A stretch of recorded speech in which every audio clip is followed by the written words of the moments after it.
네, 셀프 초청 논란이 불거진 문재인 전 대통령 부인 김정숙 여사의 단독 인도 방문과 관련해서 새로운 사실이 드러났습니다. 그래서 또 논란입니다.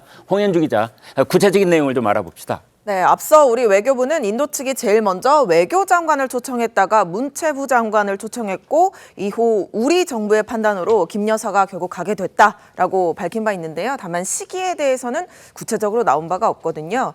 저희가 문서와 초청장을 입수해서 시기를 확인했습니다. 먼저 인도 정부는 2018년 9월 24일 도종환 전 문체부 장관을 초청한다는 내용의 초청장을 보냈습니다. 그리고 그로부터 한 달 뒤인 10월 26일 김정숙 여사를 초청한 사실이 확인됩니다. 그리고 이제 김 여사가 9일 뒤에 인도로 출국을 한 거고요. 문재인 정부 당시 문체부의 출장 보고서 그리고 청와대로 수신된 모디 총리 명의의 초청장에 이 같은 날짜가 명시가 돼 있는데요.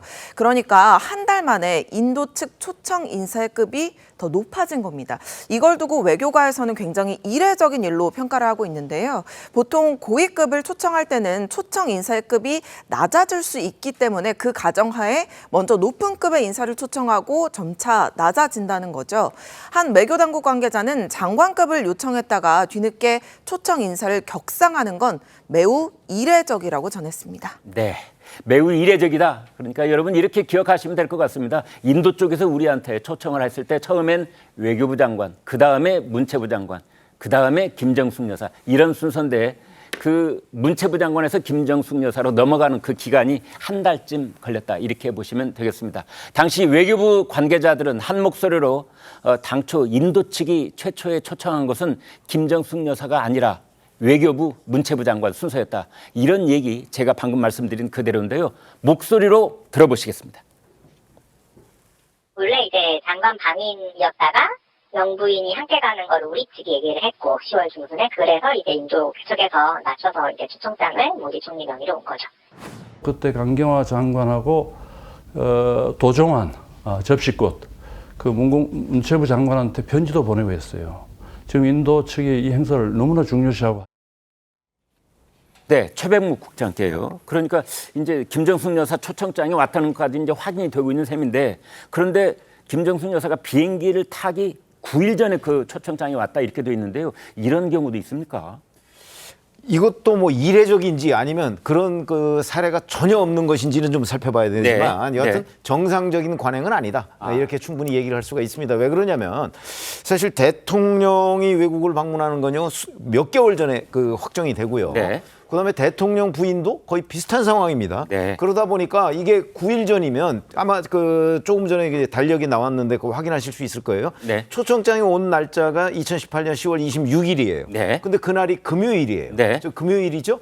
그러면 토일 놀고 월요일에 갑자기 왜냐하면 김정숙 여사가 가려고 그러면 돈이 더 들잖아요. 그래서 4억 원 정도가 드니까 예비비를 기재부에서 신청을 해요. 그렇죠? 월요일에. 그리고 나서 화요일에 국무회의에서 예비비를 통과해서 31일 바로 다음 날 또 예비비를 지급해요. 그리고 나서 며칠 있다가 바로 출발하는 거거든요.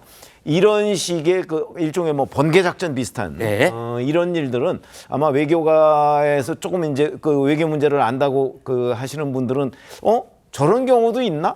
왜냐면 저렇게 되면 초청장 받은 날로부터 주말 빼면 매일같이 무슨 그 김정숙 여사 인도 방문과 관련한 그 정부의 조치가 이루어졌다는 얘기잖아요. 그런 경우는 아주 드물거나 아니면 없는 일이다. 그렇다면 이 그 김정숙 여사가 방문하기 9일 전에 초청장 받아서 이렇게 완전히 뭐 무슨 불에 콩 볶아 먹듯이 이렇게 하는 그 외교 행사는 정말 거의 기록에 남을 만한 수준이다. 이렇게 말씀드릴 수 있습니다. 네, 기록에 남을 만한 그런 일이었다. 그런데 이걸 두고 또 외교가에서는 외교적 결례라는 말도 나온다는데요. 어떤 나라가 어떤 나라에게 결례를 했다는 뜻일까요? 초청했던 장관급보다 높은 김정숙 여사가 방문하면서 인도 측의 반응은요. 반면에 상당히 고무적이었다고 합니다. 당시 모습을 직접 확인해 보시겠습니다. Really wanted somebody higher to participate in the plots of Ayodhya. But that time I could not imagine that he will be so gracious that he will personally be present. 혼자 남편 없이 이렇게 처음 나서는 길이거든요. 모디 총리님께서 디왈리 축제에 주빈으로 왔으면 좋겠다. 그러고 네, 설마 했는데 김정숙 여사가 정말로 올 줄은 몰랐다라는 것이 인도 외교부 장관의 발언이었습니다. 자, 그렇다면은 김정숙 여사가 참석했던 그 행사는 어느 정도 규모고 우리나라로 치면 우리나라 대통령 부부에게 걸맞는 이제 그런 행사였는지를 살펴보겠습니다. 홍 기자. 네, 이 디왈리 축제가 어떤 축제인가를 먼저 보면요. 힌두교에서 부와 풍요의 여신인 락슈미를 기념해서 매년 열리는 축제입니다. 네. 그런데 김 여사가 참석한 건 이 인도 한 지역의 디왈리 축제에 간 거거든요. 이 외교 소식통에 따르면 이 디왈리 축제가 우리나라로 치면 한 지방자치단체에서 하는 추석 행사와 유사하다라는 거거든요. 그러니까 영부인이 참석하는 건 격이 좀 맞지 않는다 이런 평가도 있는 상황입니다. 보통 이런 경우에는 우리가 이전 참석자가 누구인지 따져보면 쉽게 알 수 있지 않겠습니까? 그런데 이전에는 이런 영부인이나 정상급 외빈이 이 행사에 참석한 건 없었고요. 다른 나라에서는 국회 부의장급 정도가 참석을 했다고 하거든요. 예를 들면 2019년에는 피지의 국회 부의장이 참석했다고 합니다. 김 여사는 또 이 축제 외에도 허황우 기념공원 착공식에도 또 참석을 했는데 이 허황우는 가야국 김수로왕의 비입니다. 삼국 유사에 이 고향이 인도 아유타야라고 나오는 인물인데 이 역시 영부인급이 참석할 만한 행사였냐라는 거에는 좀 고개가 갸웃해지는 게 사실입니다. 네. 자, 그래서 사실은 이제 그러한 것은 인도 정부에서 제일 잘 알았을 겁니다. 그래서 아마 인도 정부에서 우리 강경화 당시 외교부 장관한테 와달라 했을 경우에는 한껏 급을 좀 높여서 거기에 맞춰서 이제 했는데 점점점 이게 높아져 가지고 이제 대통령 부인이 왔던 셈인데요. 우리가 흔히 이런 사인들 약속을 할 때도 숏 노티스를 해서 미안합니다. 밤 약속을 할 때 말이죠. 그건 좀 상당한 기간 전에 약속을 이제 잡자 이렇게 얘기가 오가야 되는데 갑자기 불현듯 이제 약속 시간을 제한을 하면 이제 미안하다는 말을 하게 마련인데 아마 국가 간에 이제 대통령 영부인이 특히 오고할 때는 이제 이런 얘기가 외교 결례냐 관례냐 이런 얘기가 오가지 않을까 싶은데요. 김병민 위원께요. 자, 그래서 이 뭐 9일 만에 초청장 받고 이제 갔다는 건데 거기에 걸맞는 국가적 뭐가 이익이 걸려 있어야 되는 거 아니에요? 9일 만에 초청장을 받고 급하게 움직일 정도라면 대한민국의 국익을 대표해서 문재인 대통령이 움직일 수 없기 때문에 영부인이 직접 가서 그 안에 문제를 해결할 수 있을 정도의 사안이어야 되지 않겠습니까? 근데 지금 지켜본 것처럼 지방자치단체 정도의 행사로 볼 수 있는 지방정부 행사 정도의 영부인이 9일을 앞두고 초청장을 보냈다는 건 이건 정상적인 상황에서 인도가 먼저 그렇게 요청했다면 대한민국을 대상으로 대단한 결례를 범하게 된 것이죠. 네. 일반 사인들, 국민들 입장에서도 해외여행을 갈 때 상당한 시간을 주고 준비를 합니다.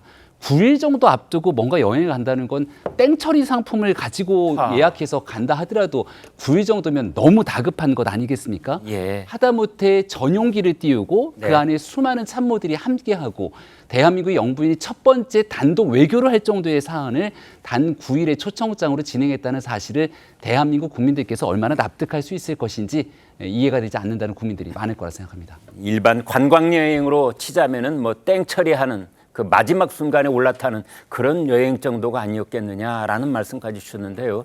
김정숙 여사의 인도 방문과 관련해서 납득 안 되는 정황들이 드러나자 이번에는 국민의힘이 김정숙 여사 특검 이걸 추진해야 된다. 이걸 공식화하는 목소리를 냈습니다. 들어보시겠습니다. 지난 2018년 김정숙 여사의 인도 방문은 김정숙 여사에 의한 김정숙 여사를 위한 셀프 방문으로 드러났습니다. 더불어민주당과 문재인 정부 인사들은 지금이라도 진실을 고백해야 합니다. 독자 외교로 둔갑시켜 김정숙 3대 의혹을 재소환했기 때문입니다. 타지말 논란, 샤넬 재킷 수수 논란 등 특별활동비 유용 의혹, 없는 해외 일정까지 만들어냈다면 이는 명백한 국정농단입니다. 기존 수사기관에서 제대로 진척이 되지 않을 때 도입하는 것이 특검입니다. 따라서 김정숙 여사 의혹은 특검의 발동 요건이 정확히 들어맞습니다. 김상일 대변인께요. 그런데 야권에서 이에 대한 반응이 아주 흥미로운 포인트가 있는데 조국 혁신당의 조국 대표는 저는 김정숙 여사 특검에 대해서 택도 없다. 말도 안 되는 소리다 하는 반면에 민주당 쪽에서는 지금 아직까지는 별다른 반응이 없는 것 같아요. 네. 기본적으로 이제 민주당은 현재 그 이재명 대표를 중심으로 네. 정권 심판론을 제기하면서 어느 정도 전국을 주도하고 있는 상황입니다. 네. 그런 상황 속에서 이제 우리가 코끼리는 생각하지 마 이런 얘기가 있잖아요. 아, 예. 그래서 이 김정숙 여사 이슈를 키울 이유가 전혀 없다. 아. 그리고 네. 이 이슈를 던진 의도가 네. 과히 그렇게 좋은 의도가 아니다. 김건희 특검법에 대한 물타기가 아니냐라는 의구심을 가지고 있는 것 같고요. 네. 두 번째는 어쨌든 모두의 말씀을 드린 것처럼 그 윤석열 정권 심판론이 굉장히 지금 전국을 주도하고 있는 상황 속에서 네. 문재인 정권이 사실상 또 심판을 받은 정권 아니겠습니까? 네. 그때의 이슈가 올라오는 것이 지금 상황에서는 또 부담이 되는 부분도 있다라고 느끼는 것 같습니다. 네. 그러니까 민주당 소속인 문재인 전 대통령 이슈가 올라오는 것도 부담이고, 그다음에 이제 김정숙 여사 이것을 이제 괜히 반응을 보이면 그것이 쟁점화되는 것에 대해서 지금 저하하고 있는 것이다. 이렇게 분석을 주셨습니다.